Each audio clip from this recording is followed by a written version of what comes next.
सुना है बहुत खूबसूरत है। प्रॉमिस मैं कभी फ्रेंडशिप के आगे नहीं बढ़ूंगा। मेरी मर्दानगी के बारे में आप गांव की किसी भी लड़की से पूछ सकते हो मैगजी भाई, रिपोर्ट अच्छी मिलेगी। कोई दूसरा मेरे को बताएगा मैं कौन है। What as we here for?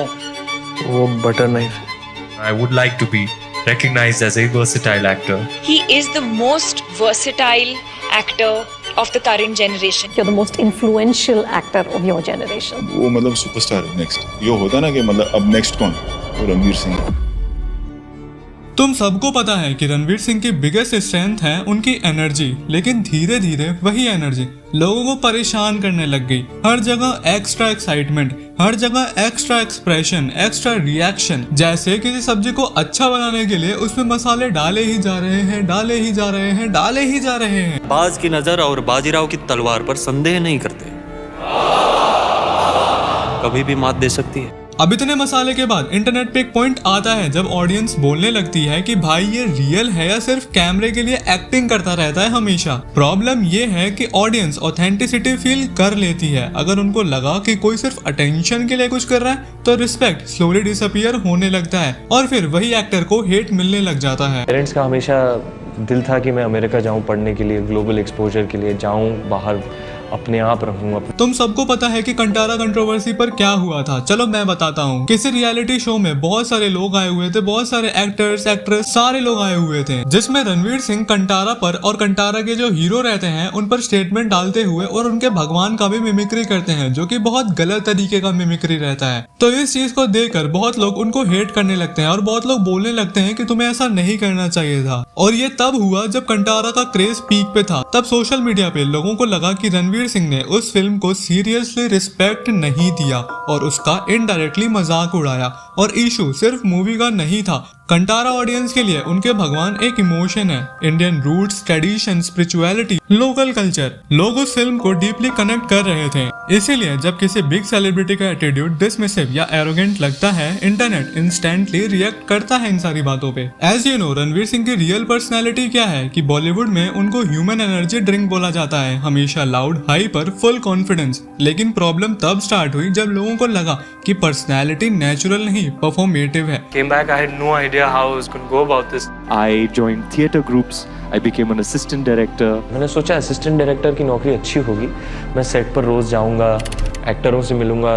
Interviews देखो, अवार्ड शोज देखो, पब्लिक अपीयरेंस देखो, हर जगह same over the top energy. और ऑडियंस इवेंचुअली थक जाती है ये सब देख के, क्योंकि रियल कॉन्फिडेंस साइलेंट होता है, उसको हर सेकंड प्रूव नहीं करना पड़ता।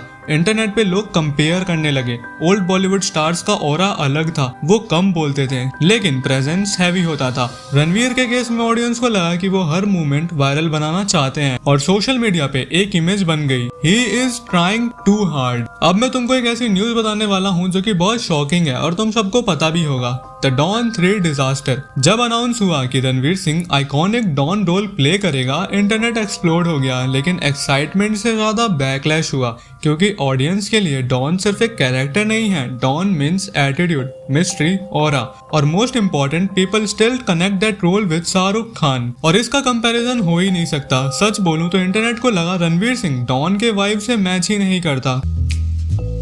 I landed up on the first day on set and they said, you go to your vanity van and we'll call you. People said he has energy but not aura. He can act but he doesn't feel dangerous. अब इतनी सारी चीजें होने के बाद जब रणवीर सिंह ने अपने कदम वापस ले लिए तो रिपोर्ट्स और डिस्कशन ये बोलने लगे कि प्रोजेक्ट के अराउंड बहुत प्रेशर बिल्ड हो गया था। उन पर कंटिन्यूअस ट्रोलिंग होता था, नेगेटिव रिएक्शंस होते थे, बॉयकॉट कमेंट्स आते थे और समवेयर ऑडियंस एक्सेप्टेंस मिस करती थी।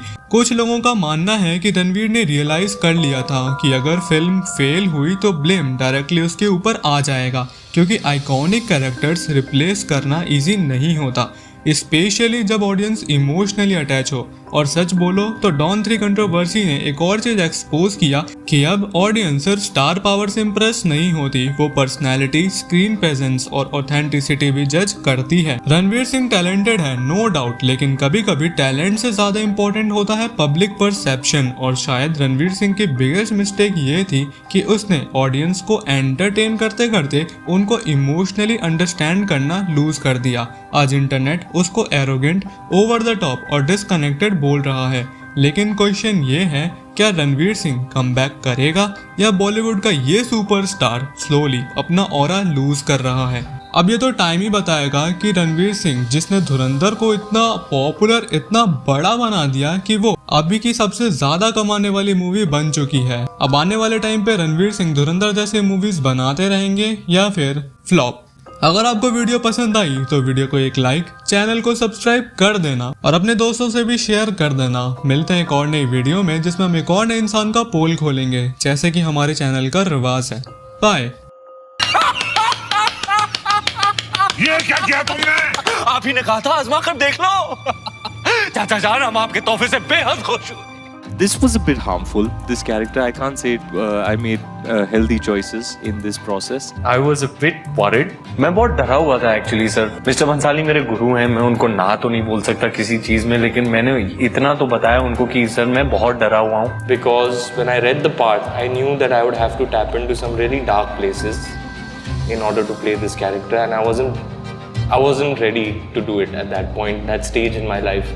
I couldn't wrap my head around a person who, you know, allegedly commissioned genocide. I knew that I would have to go deep into the rabbit hole for this, and I was petrified at that stage. I was like, how do I get into the mindset of a guy who has perpetrated these sorts of things? It's unimaginable to me. I really had to revisit some not so fond memories in my life experience. I had picked up an apartment and I locked myself in that apartment for the longest amount of time, and I was only engaging with these very dark and disturbing themes. Listening to music that's just, I was listening to like soundtracks of like horror films, you know. I'd shut the lights, all the lights in the house, and I'd play the Shining soundtrack and walk around and try and feel the music, and I was doing all kinds of crazy things to kind of get in touch with whatever darkness there might be residing in me. I believe everybody has a little bit of darkness in them.